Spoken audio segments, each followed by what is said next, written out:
ঋণ থেকে মুক্তি লাভের কোনো দোয়া আছে কি? হ্যাঁ, ঋণ থেকে মুক্তি লাভের দোয়া হাদিসে বর্ণিত হয়েছে। আলী রাদিয়াল্লাহু তাআলা আনহু থেকে বর্ণিত হাদিসে আমরা জানতে পারি যে নবী করিম সাল্লাল্লাহু আলাইহি সাল্লাম তাকে অর্থাৎ আলী রাদিয়াল্লাহু তাআলা আনহুকে শিক্ষা দিয়েছেন ঋণ থেকে মুক্তি লাভের একটি দোয়া, যে দোয়া আল্লাহ তাআলার কাছে সঠিকভাবে যথাযথভাবে যদি নিবেদন করা যায় তাহলে হাদিসের বর্ণনা অনুসারে পাহাড় পরিমাণ যদি ঋণও থাকে আল্লাহ তাআলা সে ঋণ তার জন্য পরিশোধ করা সহজ করে দিবেন এবং তার ঋণ পরিশোধের ব্যবস্থা আল্লাহ তাআলা করে দিবেন। দোয়াটি হলো আল্লাহুম্মা কফিনি বিহালালিকা আন হারামিক ও আগনিনি বিফদলিকা আম্মান সিওয়াক। আবার বলছি, আল্লাহুম্মা কফিনি বিহালালিকা আন হারামিক ও আগনিনি বিফদলিকা আম্মান সিওয়াক। যার অর্থ হলো, হে আল্লাহ, আপনার পক্ষ থেকে হালাল পেয়ে যেন আমার প্রয়োজন আমি পূরণ করতে পারি, হারাম এর প্রয়োজন যেন আমার না হয়, হারাম থেকে আপনি আমাকে অমুখাপেক্ষী করে দিন, হালাল আমার জন্য যথেষ্ট করে দিন, আর আপনি ছাড়া অন্য কারোর প্রতি আমাকে মুখাপেক্ষী করবেন না। এখানে ঋণ পরিশোধের আকাঙ্ক্ষা আল্লাহর কাছে নিবেদন করাটা নিহিত আছে। এই হাদিসটি তিরমিজিতে বর্ণিত হয়েছে হাসান সূত্রে। বিধায় আমরা এ দোয়ার মাধ্যমে ঋণ পরিশোধের জন্য আল্লাহ তাআলার কাছে নিবেদন করতে পারি, বেশিরভাগ দোয়া করতে পারি, ঋণ পরিশোধের জন্য আল্লাহর কাছে সাহায্য চাইতে পারি।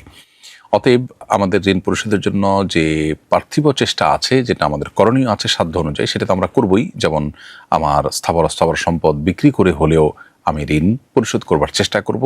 পাশাপাশি আল্লাহ রাব্বুল আলামিনের সাহায্য চেয়ে আমি এভাবে দোয়া করতে পারি, আল্লাহুম্মা কফিনি বিহালালিকা আন হারামিক ওয়া আগনিনি বিফদলিকা আম্মান সিওয়াক। আল্লাহ তাআলা আমাদের সবাইকে ঋণমুক্ত করে ঋণের বোঝা থেকে মুক্তি দান করে তারপর দুনিয়া থেকে যাওয়ার তৌফিক নসিব করুন। মুমূর্ষ ব্যক্তিকে কিভাবে শোয়াবে দয়া করে বিস্তারিত জানাবেন। মুমূর্ষ ব্যক্তিকে ডান দিকে কাত করে কেবলামুখী করে শোয়াতে হবে। অর্থাৎ ধরুন এদিকে কেবলা, তাহলে এভাবে কবরটা এমনভাবে করবে যে এভাবে লাশটা যেন কেবলামুখী থাকে। অনেকে এভাবে চিৎ করে শুয়ে শুধুমাত্র ঘাড়টাকে কেবলার দিকে ফিরিয়ে দেয়, এটা সুন্নাহ নয়। সুন্নাহ হলো পুরো বডিলি যেন কেবলামুখী একটু কাত হয়ে থাকে, সেভাবে কার্ভ করে কবরের মধ্যে আবার আলতো করে একটু জায়গা কেটে ওখানে লাশটাকে রাখা। যদি সেরকম কাটার কোনো সুযোগ না থাকে তাহলে সেক্ষেত্রে উপর দিকে শুইয়ে রাখাটাও এটিও জায়েজ আছে, যদি ওরকম কোনো উপায় না থাকে। তবে সাধারণ অবস্থাতে কেবলামুখী করে শোয়ানোটাই হলো সুন্নাহ। মুসাফির যদি মুকিমের পেছনে জোহরের নামাজ আদায় করেন তাহলে কত রাকাত পড়বেন? উত্তর হলো, মুসাফির ব্যক্তি যদি স্থানীয় ইমামের পেছনে নামাজ পড়েন তাহলে সেক্ষেত্রে পূর্ণ নামাজ পড়বেন। যেহেতু ইমাম পূর্ণ নামাজ পড়বেন, ইমামের আনুগত্য করতে গিয়ে তিনিও পূর্ণ নামাজ পড়বেন।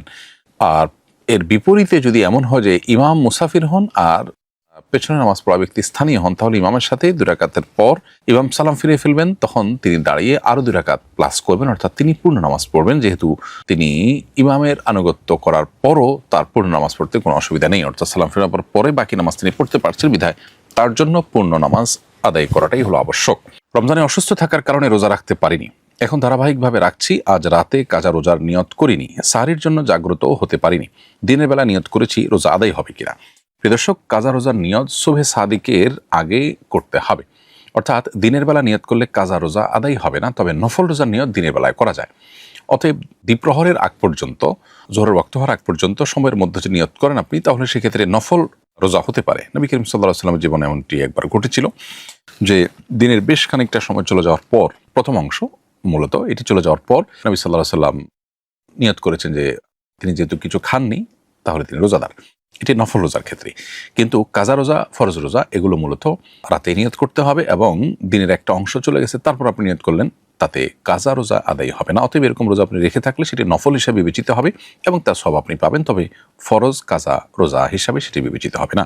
রেওয়াজি বিভিন্ন সামাজিক ও সাংস্কৃতিক উৎসব পালনের শরীআই হুকুম জানতে চাই। সামাজিক ও সাংস্কৃতিক উৎসবগুলো মৌলিকভাবে মুবাহ এবং জায়েজ যদি সেখানে শরিয়া বিরোধী কোনো কিছু যুক্ত না হয়। শরিয়া বিরোধী যদি কোনো অনুষঙ্গ যুক্ত হয় তাহলে সেটা নাজায়েজ হবে এবং সেটা থেকে বিরত থাকতে হবে। এমনকি ঈদের আয়োজনেও যদি সেরকম কোনো হারাম জিনিস যুক্ত হয় তাহলে সেক্ষেত্রে সেটিও বর্জন করতে হবে, কারণ শরিয়া মেনটেন করা হলো একজন ইমানদারের জন্য সবচেয়ে বড় প্রায়োরিটির বিষয়। স্ত্রী মারা গেলে অনাদায়ী মহরের কতটুকু স্বামী পাবেন? মহর আদায় করা হয়নি, এর মধ্যে স্ত্রী মারা গেলেন, তাহলে স্ত্রীর মহরের টাকা তো পরিশোধ করতে হবে। মৃত্যুর পর তার পক্ষ থেকে এটি গ্রহণ করবেন তার ওয়ারিসরা।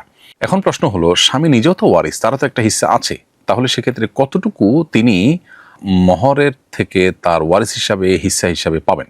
এর উত্তর হলো যে স্ত্রী মারা যাওয়ার পর তার মহরের টাকাটা যেটা পরিশোধ করা হবে সেটা স্ত্রীর অন্যান্য রেখে যাওয়া যে সম্পদ আছে সে সমস্ত সম্পদের মধ্যে গণ্য হয়ে পরিত্যক্ত সম্পদে পরিণত হবে, এবং এটি ওয়ারিসদের মধ্যে শরিয়ার যে অনুপাত আছে, কোরআনে বর্ণিত যে অনুপাত আছে সে হারে বণ্টিত হবে। এখানে স্বামী হিসেবে স্ত্রীর সম্পদে যতটুকু ভাগ পাবেন সেটা হলো, যদি স্ত্রীর কোনো সন্তান রেখে না যান, স্ত্রীর যদি কোনো সন্তান জীবিত না থাকে, তাহলে স্বামী অর্ধেক সম্পদ পাবেন।